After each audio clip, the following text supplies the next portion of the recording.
Hey everyone, and welcome. So, have you ever stopped and wondered if you're actually chasing the right things in life to be happy? Today, we're going to dive into this really powerful idea from Ahmad Al Shugairi's book, 40, and trust me, it might completely flip how you think about happiness. We are going to bust a huge myth about what it really means to live a good life. Okay, so let's get right into it. This is the big question, isn't it? Most of us, we're kind of taught that this is the goal. Get as much of the good stuff as you can and just run away from anything bad. But what if that whole formula is just wrong? What if chasing pleasure is actually a trap? Let's find out. This whole exploration didn't just come out of nowhere. It actually started from a really personal place for the author. For him, this wasn't some academic exercise. It was a real, raw search for answers to his own internal struggles. That quest for calm, for an end to that inner conflict that I think a lot of us can relate to. 20 years. I mean, just let that number sink in for a second. That's 2 decades spent wrestling with his own thoughts, his own battles, all to find a genuine sense of peace. That's the journey that led to the insights we're about to unpack. It really makes you feel like the answers he found were hard-earned, and that makes them so much more important for us to understand. So, to really put this whole more pleasure equals more happiness idea to the test, let's look at some of the most extreme examples you can possibly imagine. We're going to look at two people who, from the outside, looked like they had everything. I'm talking more fame, more wealth, more adoration than most of us could even dream of. Elvis Presley and Marilyn Monroe. I mean, these names are basically synonyms for success, right?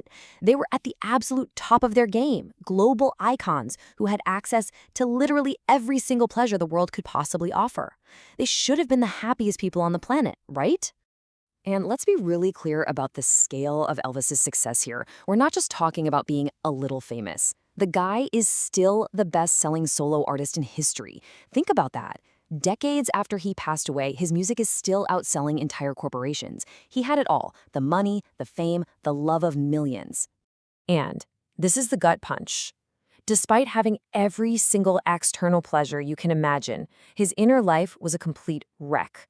He was battling severe depression and addiction, and it all just came to a tragic end when he was only 42 years old.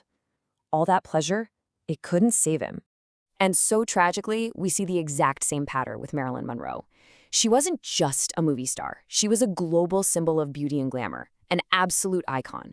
Her image is instantly recognizable everywhere, and she was adored by millions all over the world.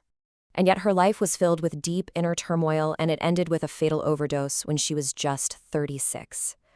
2 lives that looked absolutely perfect on the outside, but were filled with so much pain on the inside. So here's the big takeaway from their stories.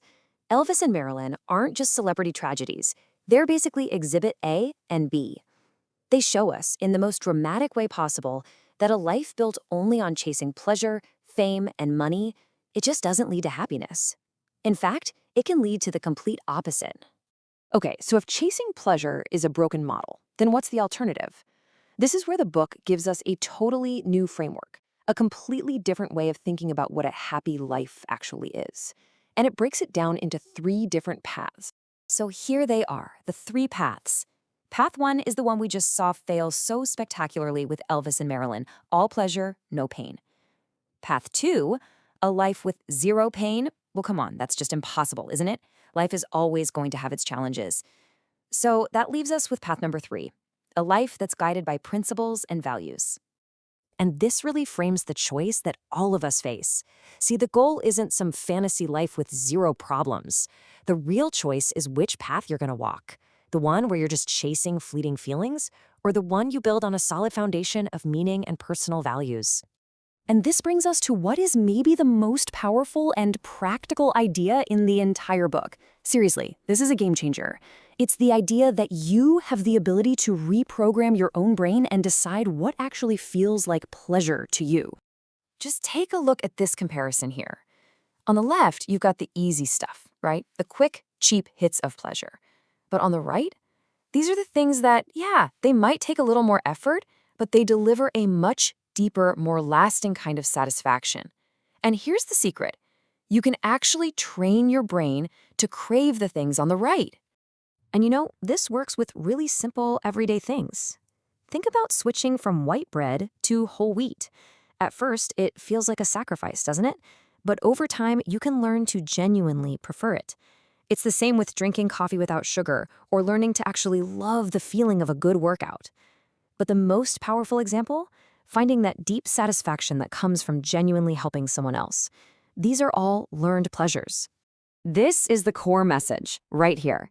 You aren't just a passive victim waiting for pleasure to happen to you, you are the architect of it. Through your conscious choices, through the habits you build day after day, you can literally teach your brain what to value and what to enjoy. You get to create your own joy. So let's boil all of this down to one final powerful takeaway. We started by busting that myth that happiness is just some endless hunt for pleasure. And now we've uncovered a much more empowering alternative. And here it is. The ultimate shift in perspective is moving from chasing to choosing. You stop running after all those fleeting highs, and instead you make a conscious decision to grow joy by planting seeds of meaning in your life, doing things that truly line up with your values. So we're going to leave you with this final question to think about. Forget what the world tells you is supposed to be fun or pleasurable. What are you going to consciously choose? What meaningful action will you decide to find pleasure in, maybe starting today?